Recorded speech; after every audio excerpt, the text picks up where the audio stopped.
D'accord, avec plaisir.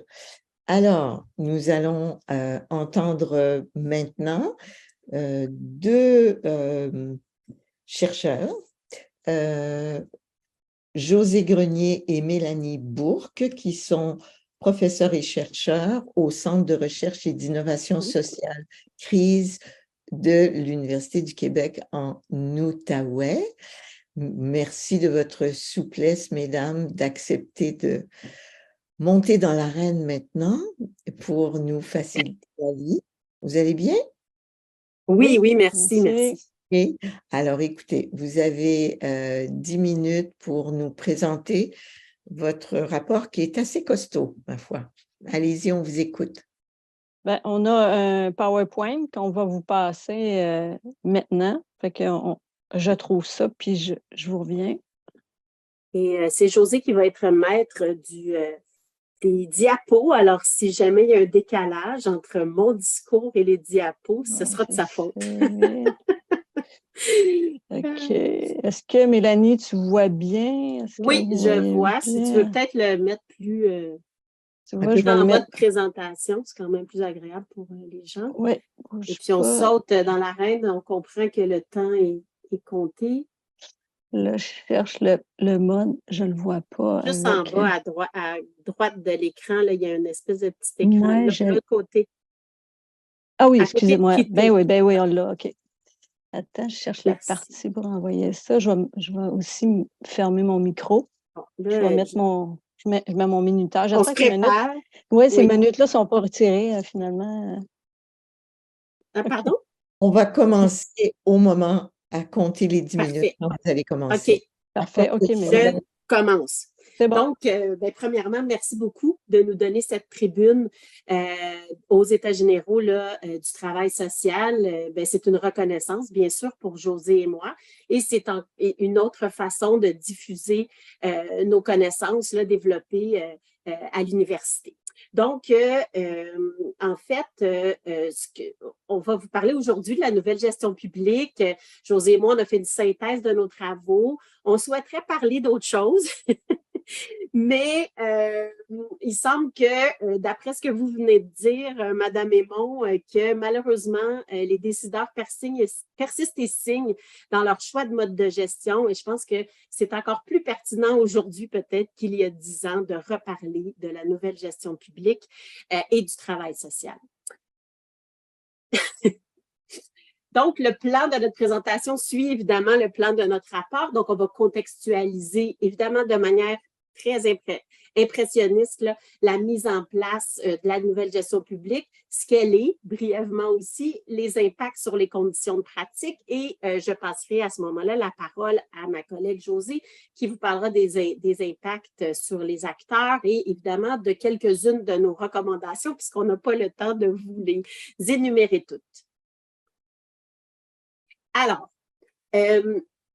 en fait, la nouvelle gestion publique, elle a été imposée là, dans toutes les démocraties post-industrielles, années 80-90. Si on se rapporte au système de santé et services sociaux du Québec, c'est bien sûr avec le rapport Rochon, donc on retourne dans les années 80, la commission d'enquête de 80 à 85 qui à partir de ce moment-là, en fait, dans le discours public, on souhaite imposer plus d'efficacité et d'efficience au système et donc d'imposer un système centré sur l'atteinte de résultats.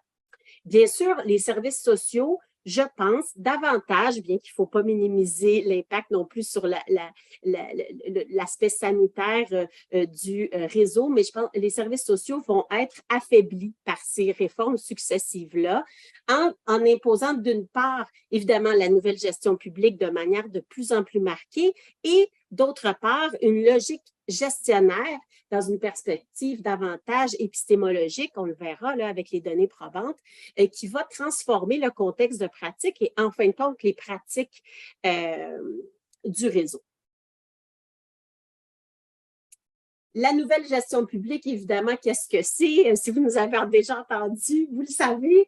Donc, évidemment, c'est une gestion par objectif axée sur les résultats où la performance est essentiellement mesurée par des statistiques, évidemment des chiffres.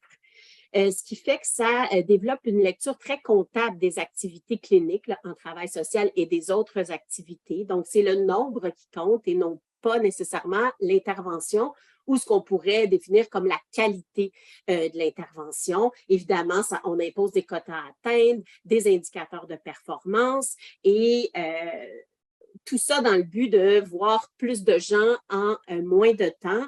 De Gaulle-Jacques parle ici, définit la gestion publique comme une gestion paradoxante hein, qui place les individus, les travailleurs sociaux, les travailleuses sociales, dans des situations où elles souhaitent répondre aux demandes des usagers, mais ne peuvent pas nécessairement le faire de manière adéquate selon elles, puisque, évidemment, elles doivent remplir des indicateurs de performance. Les impacts sont nombreux. On en a beaucoup ici. Je vais vous en citer quelques-uns parce que le temps file. Donc, évidemment, un des éléments principaux qu'on a remarqué, c'est la standardisation des pratiques dans le réseau. Avec la valorisation de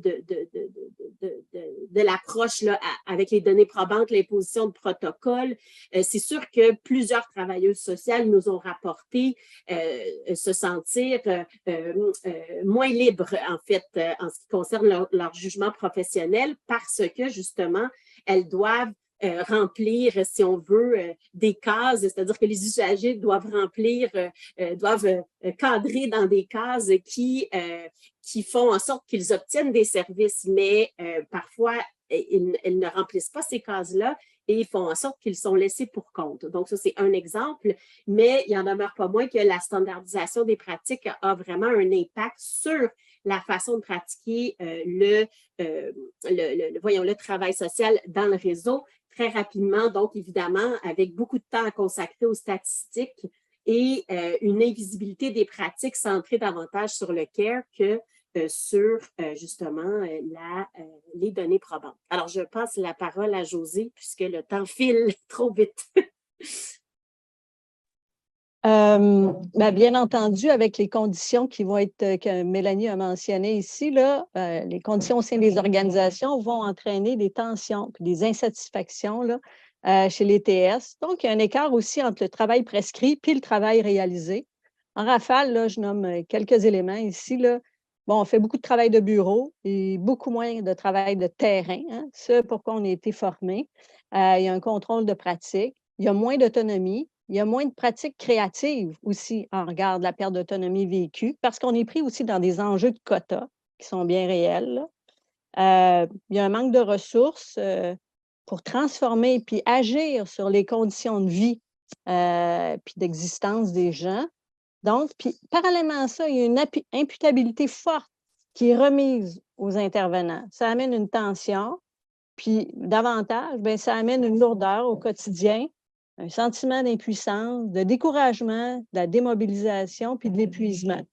Bien, ces conditions entraînent pour les intervenants très souvent des questionnements, une perte de sens au travail, de la souffrance au travail, puis aussi, au final, bien, ça amène un absentéisme élevé dans le réseau de la santé et des services sociaux et pour les intervenants sociaux. On n'est pas à part.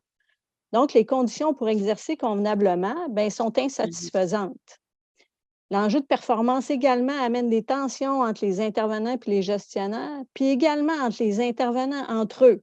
On se compare, il y a des rivalités, il y a des conflits, puis même de l'isolement au travail. Tout ça, entre autres, en lien avec les statistiques, là, la reddition de comptes.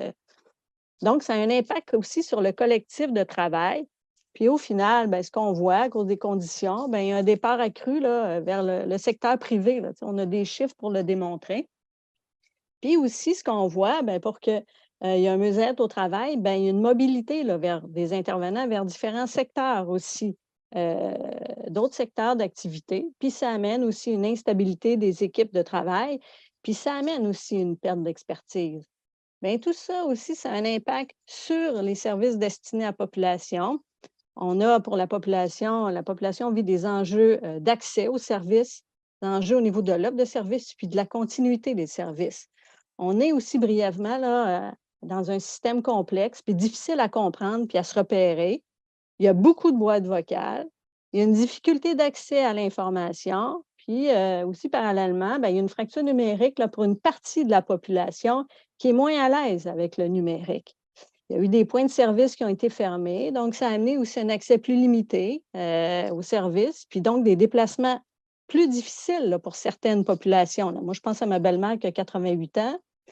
Il y a un accès aussi limité à plusieurs services. Les critères d'accès sont très restrictifs. Puis ça amène des enjeux supplémentaires là, pour les populations qui sont prises aussi avec des comorbidités, des cas plus complexes, parce qu'ils ne correspondent pas aux critères. Puis tout le monde autour de la table dit, bien, pas dans ma cour, on ne les veut pas nécessairement. Il y a également des délais d'attente très longs, exemple CHSLD, la PJ. Il y a également peu de services dans certains secteurs d'activité. On donne ça au compte-gouttes. Exemple, le soutien à domicile. Ce que ça entraîne aussi, c'est une lourdeur là, pour les personnes proches aidantes. Puis au quotidien, l'aide apportée au quotidien est en partie aussi donnée par les femmes, puis également par les ressources communautaires, puis souvent sont très mal payées. Puis c'est aussi beaucoup de femmes qui exercent aussi au sein des organismes communautaires. Donc, le privé est de plus en plus présent, puis même dans les services sociaux, ce qui amène également à une égalité d'accès. En rafale, puisque le temps passe vite, là, on a choisi certaines recommandations. Ils sont tous importantes pour nous, mais on a privilégié 4 recommandations. Là. Bien, reconnaître le travail social comme une profession à pratique prudentielle, là, ce qui demande, parce que le travail social aussi demande d'agir avec prudence. Ce qui veut dire qu'il faudrait reconnaître l'autonomie professionnelle, l'importance de l'indépendance professionnelle chez TS nécessaire pour exercer son jugement professionnel en toute liberté pour protéger le public. Exemple, il y a des fermetures de dossiers qui sont faites trop rapidement. Il y a des évaluations trop rapidement. On marche encore souvent par des épisodes de service. On devrait agir parfois sur le long cours. On devrait également, pour nous, revoir les modes de gestion pour améliorer le climat de travail, puis ici, incluant la lourdeur bureaucratique pour faire du travail social. Ça, pourquoi on a été formés. Ça veut dire aller dans la communauté, vers la population, créer des liens également. Puis pour nos 2 recommandations, bien, donner à l'ordre le pouvoir d'enquête dans les organisations. Puis pas uniquement un pouvoir d'évaluation des intervenants et intervenantes. Puis l'autre point, bien, consolider les services sociaux au Québec par un financement décent, indépendant de la santé, parce que la prévention, bien, si on pourrait faire davantage de prévention, puis on pourrait agir en amont aussi des problèmes de santé, puis des services sociaux, des problèmes sociaux également. Alors voilà. Écoutez, c'est toujours un marathon. Je vais vous relancer rapidement sur cette recommandation dont vous venez de faire la lecture, sur un financement indépendant des services sociaux. Dans votre mémoire, vous en parliez avec l'expression « un financement unique des services sociaux ». Vous voyez ça comment, si actuellement le ministère de la Santé et des Services sociaux ne dégage pas suffisamment d'argent et que ce n'est pas en croissance dans les services sociaux, qu'est-ce qu'il faut faire? Je peux plonger, Mélanie. Bien, qu'est-ce qu'il faut faire? En fait, ce qu'on remarque, là, pourquoi on a fait ce commentaire-là? Parce qu'à chaque fois qu'on vient pour identifier le montant qui a été dédié aux services sociaux, bien, on n'y arrive pas. Puis il n'y a pas juste nous, en fait, là, comme ça, la santé et bien-être, là, ici, bien, il n'y arrive pas non plus, tu sais. Donc, pour nous, bien, il y aurait davantage de transparence aussi, puis on serait davantage en mesure aussi de faire des demandes. Parce que là, il y a un manque de transparence aussi en regard ben, du budget, en fait. Comment on fait? Je ne sais pas. Mais pour nous, c'est un enjeu important, là. Je Bien, comprends. il y a aussi l'espèce de bicéphalité, mais qui n'en est pas vraiment une, entre évidemment le ministre Dubé et là, le ministre, à 2 ministres, dont un ne semble pas avoir vraiment les pouvoirs là, pour agir. Peut-être que là, il y aurait quelque chose à. Mais évidemment, nos solutions ne sont pas miraculeuses, on l'espérait, mais il y a cet aspect-là. Là, est-ce qu'il faudrait revenir au centre de services sociaux? On a du mal à se positionner parce qu'on ne veut pas non plus créer une entité qui n'est pas soutenue correctement non plus, mais il reste, parce que c'était une particularité du Québec qui faisait que à Oui. l'international, on se tournait vers nous, mais il reste que il faut pouvoir identifier le budget là, qui est accordé aux services sociaux. Ça n'a aucun sens que comme il n'y a aucune transparence. Mm, mm. Je vais demander à Denis et à Nadine de poser une question. Je suis sûre qu'ils en ont. Vas-y, Denis. Oui, vous avez ajouté quelque chose là, dans vos recommandations là, à propos d'un livre blanc sur le travail social. Je ne crois pas que c'était dans votre mémoire. On l'a pas. Ben moi, on le met à chaque fois là, dans nos présentations. Là. À chaque fois, on le mentionne, mais je ne sais plus si on l'a mis, si on l'a pas mis. Non, on ne l'a pas mis. Bon, ben, on l'ajoute aujourd'hui là, pour. On trouve que c'est pertinent aussi parce qu'on y va. Ben, on y va souvent au compte-gouttes. CHSLD, la PJ. Moi, je pense qu'il y aurait quelque chose de beaucoup plus large qui peut-être amènerait des changements favorables pour les services sociaux au Québec.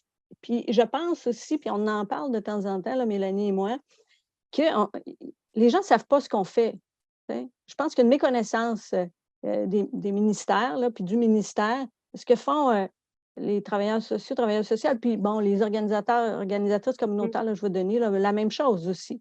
Fait qu'on aurait tout avantage aussi d'avoir un livre blanc au Québec. Là. Pas Mélanie. Bon. Celui en France va être rendu public le 5 décembre le prochain.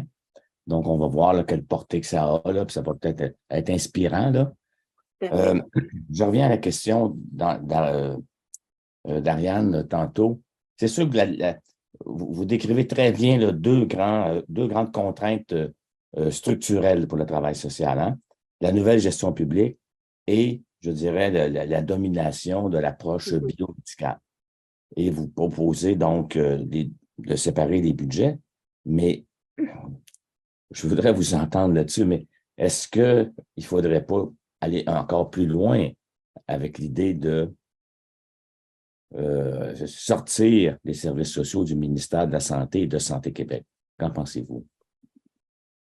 Je vais y aller, mais évidemment, comme on le dit, là, nos solutions ne sont pas nécessairement miraculeuses, mais peut-être qu'on est rendu là, en fait, et on s'est posé la question, Josée et moi, justement parce que il y a une telle pression biomédicale, Denis t'en a déjà parlé, les données probantes de vie, les protocoles, c'est devenu que les travailleurs sociaux parlent comme des médecins, en tout cas.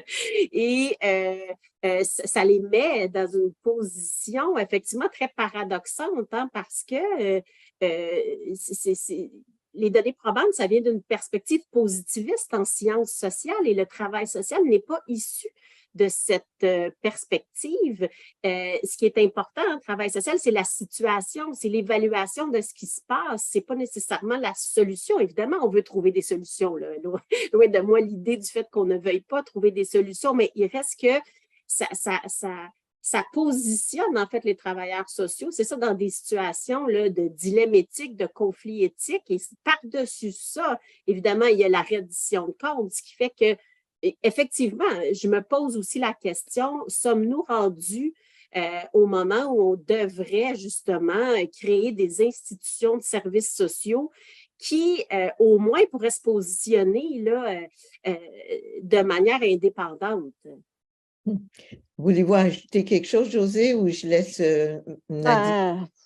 Ce que je pourrais ajouter, parce qu'on s'est fait poser la question dernièrement, puis moi, j'ai répondu I had a dream, tu sais. Moi, j'ai commencé rien de moins. J'ai commencé à travailler au CLSC, moi, parce que j'avais envie d'être dans une perspective holistique. Moi, je viens du domaine des sciences de l'activité physique. Puis on ne regarde pas juste, tu sais, la santé physique. Pour moi, j'ai fait un certificat en santé communautaire. Fait que, tu sais, c'est large. Fait que pour moi, c'était le souhait de travailler dans une perspective interprofessionnelle. Ben, peut-être qu'on est rendu là, peut-être. Mais en même temps, bon. Oui, excusez. D'accord. Je veux juste permettre, comme il nous reste 3 minutes, à Nadine de vous poser une question. Merci pour vos réponses. Nadine, vas-y. Écoutez, je pense que moi, j'avais souligné dans votre rapport d'ailleurs qui est très complet, une des premières recommandations que vous avez mentionnées, puis vous parliez de reconnaître le travail social comme profession de pratique prudentielle. Vous nous en avez un petit peu parlé, mais est-ce que vous pouvez davantage nous dire en quoi les États généraux pourraient contribuer à renforcer cet élément-là? C'est tout l'aspect aussi de faire les choses très vite. Aussi, on est dans une perspective quantitative, donc avec des quotas, d'une reddition de comptes qui est basée sur les chiffres, puis on fait les choses très rapidement, parfois trop. Puis vous lisez comme moi les journaux, là, ça amène des incidences dramatiques. Là. Puis je comprends qu'il y a des listes d'attente, puis des fois, bon, il faut accélérer la cadence. Mais le fait d'accélérer la cadence, ça amène aussi des enjeux aussi pour la population. Donc, pour moi, agir avec prudence, c'est aussi reconnaître que c'est donner l'espace professionnel aux intervenants d'exercer leur jugement professionnel. Puis quand on ferme, puis de pas subir, parce qu'il y a une pression, hein, fermer des dossiers, y aller très rapidement. Donc, moi, je pense que l'ordre aurait avantage à appuyer. Je ne sais pas si je suis claire, là, mais... Allez-y, Mme Bourque. Ben, je rajouterais peut-être, Josée, je pense que c'est toi qui m'as donné cet exemple-là dans le cadre d'un séminaire de stage là, où un étudiant est revenu dans ton cours et a dit finalement, je ne fais rien que remplir des grilles, moi, en travail social. Donc, il a nommé cette déprofessionnalisation-là et justement, c'est peut-être tout le côté prudentiel qui doit revenir au centre de la pratique. Avec tout ce que ça comporte, évidemment de temps, sachant qu'on est dans un système puis qu'on doit aussi être performant, mais en même temps, où justement, je pense que c'est Yves Couturier qui vient de publier un livre sur justement le fonctionnement du système de santé, mais où arrêter de répéter les erreurs et de refaire toujours la même chose et de donner de l'espace aux intervenants, aux professionnels qui, normalement, là, savent qu'est-ce qu'ils font. On fait plus de stats que d'évaluation. Puis les intervenants prennent plus de temps à faire des stats, puis sont plus interpellés par les stats que faire leur propre évaluation. Puis un exemple concret que je peux vous donner, là, en regard de ce que Mélanie vient de mentionner, bon, ben, il y a une étudiante qui me dit que le gestionnaire leur a dit « Faites pas vos évaluations, faites pas ça, vous n'êtes pas obligés. » L'étudiante s'est opposée, ben, elle dit « Pour moi, c'est un moment important où je peux apprendre à connaître, à créer un lien. » Mais ça en est des exemples aussi qui se font dans la pratique. Il y a toujours cette tension-là entre faire vite puis faire comme il faut, puis bien faire son métier comme il se doit, avec des règles déontologiques aussi. Il faut donner les moyens puis l'espace nécessaire aux intervenants et intervenantes pour faire ça. C'est vrai que c'est une belle expression d'être une profession liée à la prudence. Je ne sais pas si c'est dans vos travaux ou dans d'autres où j'ai lu que presque 75% du temps était lié à des tâches administratives ou de statistiques par rapport à un 25% de temps pour établir des contacts avec les gens ou les collectivités. C'est quand même quelque chose de... Oui, dans certains services, évidemment, pas partout, et ça peut dépendre des milieux aussi, parce qu'il y a des milieux plus, disons, axés sur la gestion, puis d'autres qui sont plus critiques aussi, mais... Mesdames, le croiriez-vous? Ça fait 20 minutes qu'on parle ensemble. Déjà, que ça passe vite quand c'est intéressant. Oui, c'est vraiment intéressant. Merci beaucoup de votre contribution. Merci à vous. Au commissaire.